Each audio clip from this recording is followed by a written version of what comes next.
Morning all. I had a dramatic draw last night and it helped the team draw the match because we were very lucky in the last game in progress that we managed to win.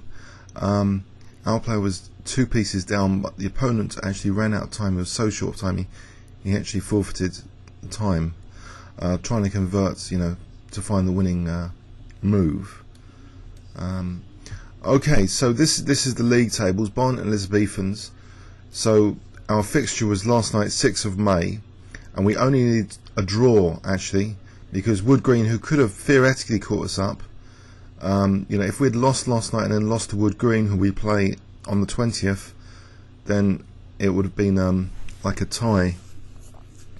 No, in fact, I don't know actually. No, I think because they would have won the deciding match, but maybe they would have won it on the tie break. So by drawing last night, we've still not lost a single match. Only 1 match to go. So even if we lose that, it will be like 3 draws, 1 loss here. So if we look at the individual results, this is the league I'd won most of my games. If we look at this one, I'd won here against Ramage, and that was against Barking earlier in the season. When they had come to Barnet, here against Brady, against so that's Chingford 1.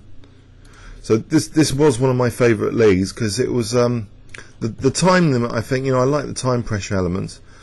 Although in theory it should be easier to play in the Hearts League if you're prepared just to play 35 moves and not play on if you have an advantage. That's the key thing. So this was against Wanstead.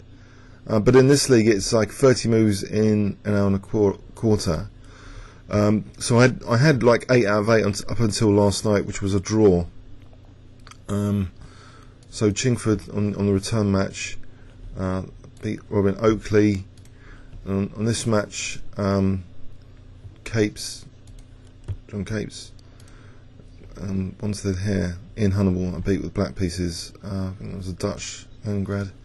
But last night, okay, so the clinching game for me, well, I needed to draw last night not to lose from the position I had with the black pieces.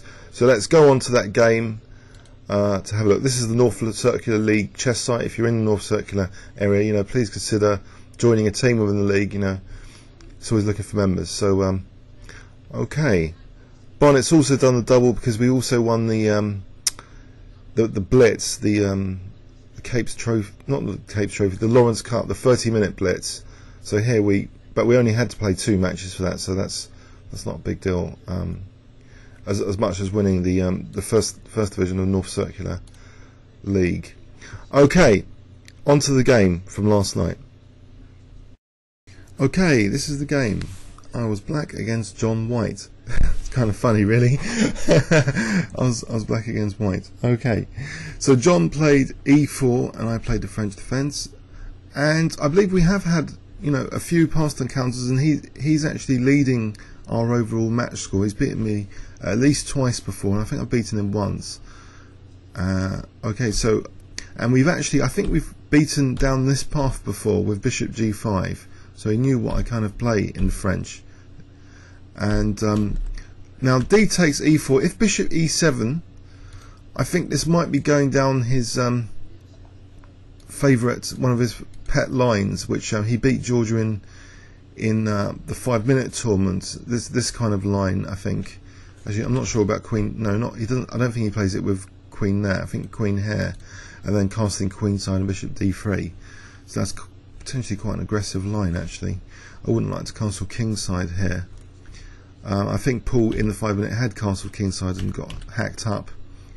Paul's very good at blitz, about 200, Paul Georgiou. So that was in the 5-minute tournament earlier in the year.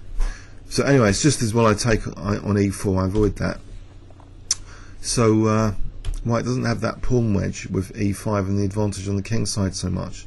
Instead, he has a structural advantage. My double pawns here. I'm used to playing this position though, so I don't mind it. It's a Nc3 B6. He flicks in Bishop B5 check. I'm not sure it's needed. Maybe Bishop C4. Queen D3, castles queenside, and later Bishop A6 is a good plan as well. Anyway, so this is all right. Bishop e2 was a bit unusual. I thought, what is it doing on e2? He's clearly not going for this plan. I'm not saying this is the best plan later, when white castles queenside. He's going for another plan. He's actually neutralising pressure prophylactically, like first f3, and then we'll see the g-file pressure, and then he plays a lot of prophylactic defensive moves. So bishop b7, queen d3. I play queen c7, so potentially, my dark squares, I've got an advantage on the dark squares, and access to f4 is nice to have. But now he starts cutting down my potential pressure with rook g1. And I thought actually this is also a nice move if he followed up with g4, knight g3, and knight h5. Now the reason I say this is because I think I ran into a computer abuser at ChessCube a few weeks ago who had like this 2700 rating at Bullet, and I was looking at games after, and his moves really matched Rybka, but this was one of the Rybkian plans. So I basically in effect played against Rybka in this type of position, and I remember g4, knight g3, and then probing these weaknesses later. But with the pawn on g4, there's less g-file counterplay. So I thought, oh, is he going to do that plan? But then, of course, he hasn't got the tactical precision of a computer. So even if he does that plan, I wouldn't be that frightened. So anyway, we both castle queenside, queen e3. So he's threatening potentially queen h6. This is potentially vulnerable. What other advantages does that move? It's covering f4. It's an interesting move. I play c5 though, and thinking that with c5 maybe I'm going to equalise here anyway. He takes, and I take, and I'm comfortable with my position.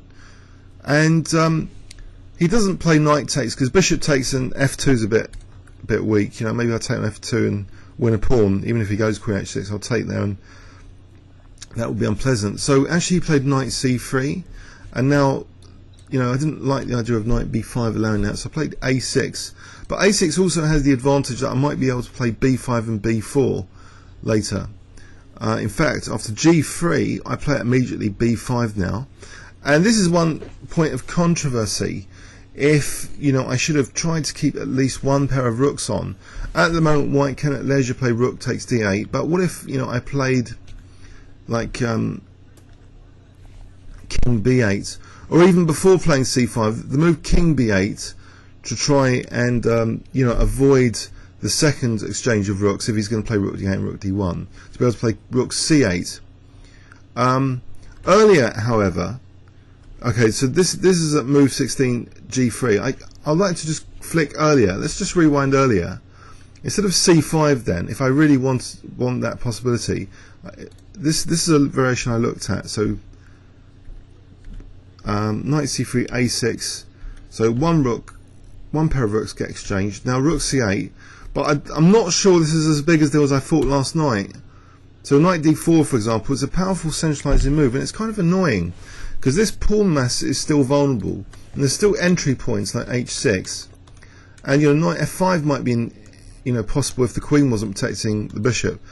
And if b5, maybe it's not so scary, just a3, and I'm not sure if black really has got a worthwhile attack here.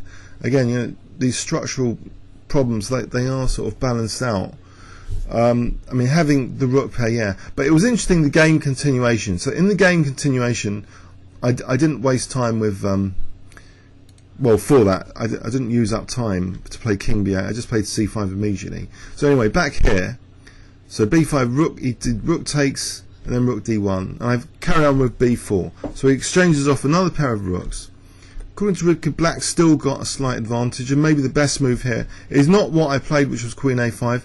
Maybe queen d5 is better. It is a straightforward centralising move.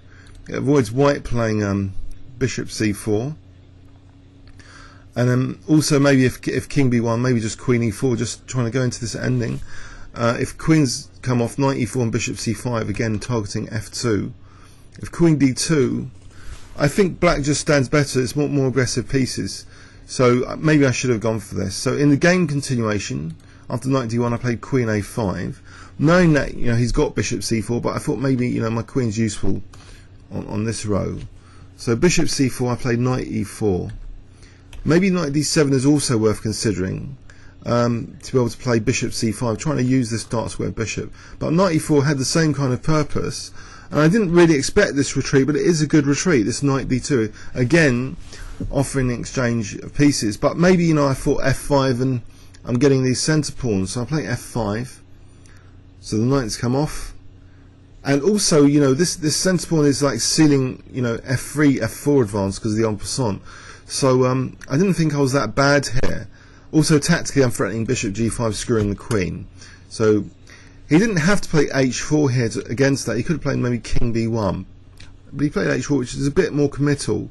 As we'll see later, you know, when I do f5, f4, I'm fracturing this structure. So I play queen e5 first, which maybe is a blunder, because I want to keep the bishop pair, and they're compensating for each other's weaknesses on the light and dark squares.